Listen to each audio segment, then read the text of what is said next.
I have two, the first one was about TPS, because I think it's in front of this. So there's no path to citizenship despite how long they've been on the TPS. Like, because I have one student who's been on it for 9 years and like should be applying. Right. So no matter what, they're allowed to stay there over and over, meaning Correct. that they still need to be under the protected status. Correct. There may be specific cases, and that's an individual by case, and that's something that you'd have to speak with a lawyer. But generally speaking, TPS right now, there is no path to citizenship for any nationality that currently holds TPS. Because if you currently hold TPS, that means your country is still having some sort of problem. And that's why you're given TPS still. So there's no maximum amount of time that you can get a TPS? No, as long as government still renews it, you can have it forever as long as government renews it. There is 15 years, but they renew it and renew it and renew it. And there's like advocacy organizations push for this to happen. Okay, so a TPS person cannot eventually become like a asylum or where? No, because they're already in the U.S. They have to go back home and then apply for a different status to come back, which is in itself already something complicated to do. But again, it does fall into a category case by case.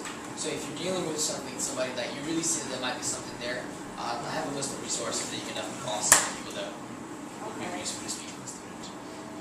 I've also heard of some colleges using, for undocumented students, having them apply as international students so that they can attend, and then they give scholarship in a different format.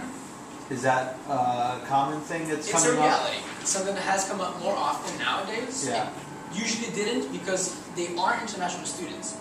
Because when you're an international student, you need to provide, they have the money in a bank account to pay for your college education already, at least for the first year.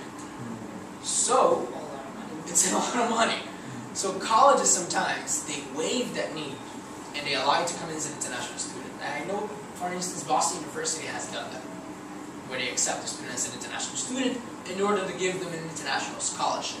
Which even those scholarships are very limited. Right. So it's definitely a reality. It does happen. And it is a way where they can go around the system without having to create another status of student.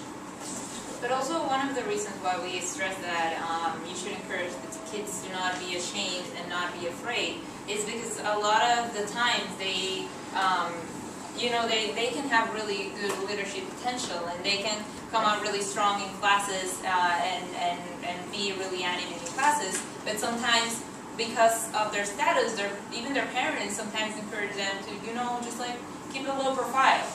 And, we don't want these kids to be low profile. They have potential. They should be able to explore it the same way that their co-students do. So I always tell them to be smart. They don't have to be talking about their status openly, but it's very important that they don't feel ashamed that they have that status. A private school, they will deem the student international, but that student is not international. So they just name him international. For the sake of being able to be easily accepted, and they obtain a scholarship. Okay. That's the only reason really behind it. But that's not something you should encourage a student to do. Yeah. Yeah. Don't just do the process of applying for them as an international student. Only if that's an agreement that the college gets with you, like closed doors. Correct. Because it wouldn't be the right process. Okay, so I had a question, but then she also raised a question for me, so I'll go with that one first. So we should call all those schools and ask them first, like what would be, get somebody on the phone and say, what would be the right way to go about this for the student before we fill out anything? That's usually the best way to go. Okay. Even the students can do it. Yeah.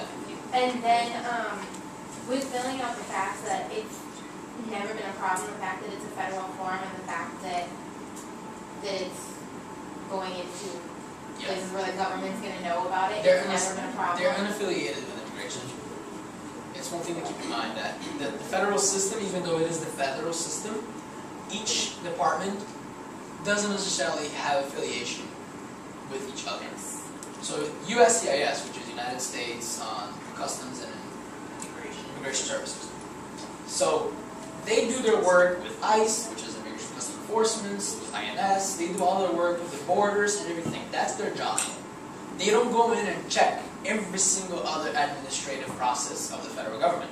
That's a lot of money to be spending right there. And it's a lot of money that's being wasted because you don't have kids going into a system like we have in Massachusetts, the idea that immigrants are taking benefits. And every year we get legislation that this tries to file to make us as a state spend more money to check every single benefit of the state a little bit more than we already do. So it's more money being wasted for something that's not being used by undocumented immigrants or any other immigrants that are barred by these things. So it's not something to be afraid of because they're not really institutionalized, connected to one another. Well, I had two questions. One, when I saw UMass Boston out there, I think kind of the understanding that a lot of us had was that private schools would be good for students of private, maybe community college, because no matter what financially came through, it'd be more affordable.